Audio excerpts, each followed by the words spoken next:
Ang Panginoong Jesucristo nga nung siya ay nagkatawang tao, hindi niya pinagmalaki na siya ay Diyos. Hindi niya pinagmalaki sa mga tao na mga umuusig sa kanya. Ako ay isang Diyos, ako kaya ko tupukin sa isang iglap. Hindi niya sinabing ganun, kapatid. Mismong Diyos nga nagpakumbaba eh.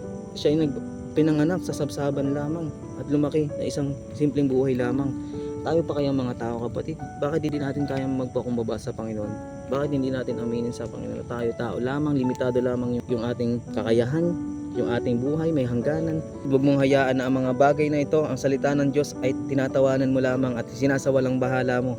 Sapagkat ang sabi sa 1 Corinthians 1:18, "For the message of the cross is foolishness to those who are perishing, but to us who are being saved, it is the power of God," kapatid. Sinabi dito, no, ang mensahe tungkol sa pagkamatay ni Kristo sa krus ay kahangalan para sa mga taong mapapahamak. Ngunit ito'y kapangyarihan ng Diyos para sa ating mga naliligtas. Kaya kapatid, kung ikaw sinasawalang bahala mo yung salita ng Diyos, ang Diyos ang mismo nagsabi. Hindi ako, hindi sa sarili ko, kapatid. Ginagamit lang ako ng Panginoon para magbigay ng babala. Kung ikaw sinasawalang bahala mo ang salita ng Diyos, hindi mo pinapansin ang salita ng Diyos, malinaw ang sinabi dito, ikaw ay mapapahamak. Tayo ay mapapahamak kapag disobey natin ang Panginoon, kapag hindi natin pinansin ang panawagan ng Diyos na tayo ay magsisi sa ating mga kasalanan, talikuran ng kasalanan at sumampalataya kay Jesus.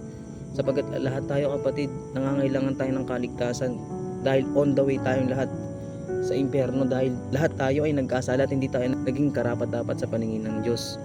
Diba ang sabi sa Romans 6:23, ang kabayaran ng kasalanan ay kamatayan.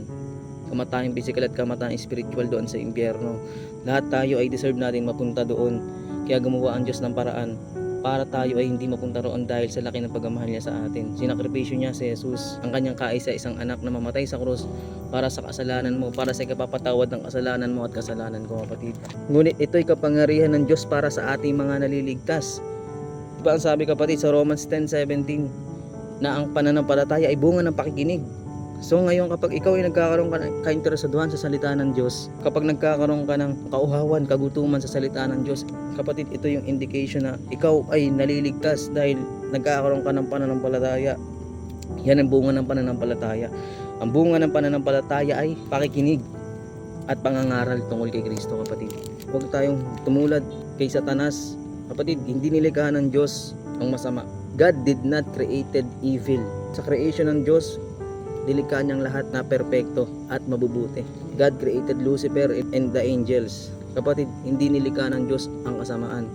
Pero alam mo ba, dahil sa pride ni Satanas, dahil sa pagrebelde niya sa Diyos, kasama ang 1/3 ng anghel, umampi sa kanya na magrebelde sa Diyos. Dahil ang kagustuhan ni Satanas ay siya yung maging Diyos, siya yung mapapurihan sa langit. Gusto niya higitan ang Diyos at nakumbinsi niya ang 1/3 ng angel na magrebelde sa Diyos, ngunit hindi sila umubra sa Diyos. Sila ay napatalsik sa kaharian ng langit at ngayon sila ay naging mga diablo. Inilikha ng Diyos ang impyerno para sa kanila, para kay Satanas at sa mga rebeldeng anghel, para sa mga diablo. At hindi nilikha ng Diyos yun para sa tao. Huwag natin hayaan na yung pagmamataas na yun, nakagaya ng ginawa ni Satanas kung bakit sila ibinagsak ng Diyos, ay maging kasalanan din natin. Ngayon, yung mga tao, kapatid, napaka-pride na ng mga tao ngayon. Hindi nila kailangan ng Diyos, wala na silang pakialam sa Diyos. Yung mga tao ngayon hindi na nagpapakumbaba sa Diyos, hindi na hinahanap ang Diyos. Kaya, kapatid, tayo ay magpakumbaba sa Panginoon. Aminin natin sa Kanya na tayo ay tao lamang. Sino ba tayo? Diba?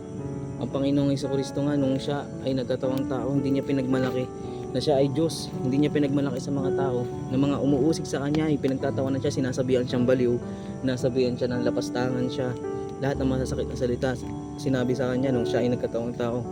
Pero hindi niya pinagbalaki na sinabi niya, ako ay isang Diyos, ako kaya ko tupukin sa isang iglap. Hindi niya sinabing ganun, kapatid. Mismong Diyos nga nagpakumbaba eh.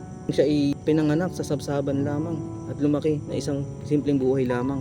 Tayo pa kayang mga tao, kapatid? Bakit hindi natin kayang magpakumbaba sa Panginoon?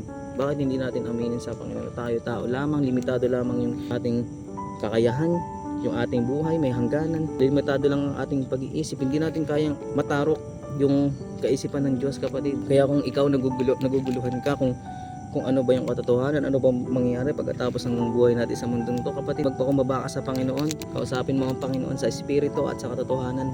Magkulong ka sa iyong kwarto, hanapin mo ang presensya ng Diyos. Sabihin mo sa Kanya, Lord, bigyan niyo po ako ng wisdom, Panginoon.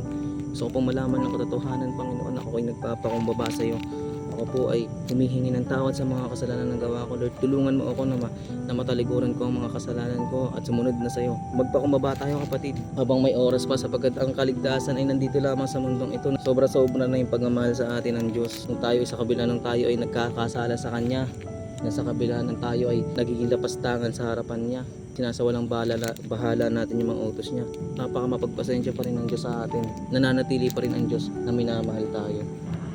Magpakumbaba tayo sa Panginoon. Humingi tayo ng tulong sa ating Panginoon na ma-overcome ang lahat ng mga pagkakasala natin.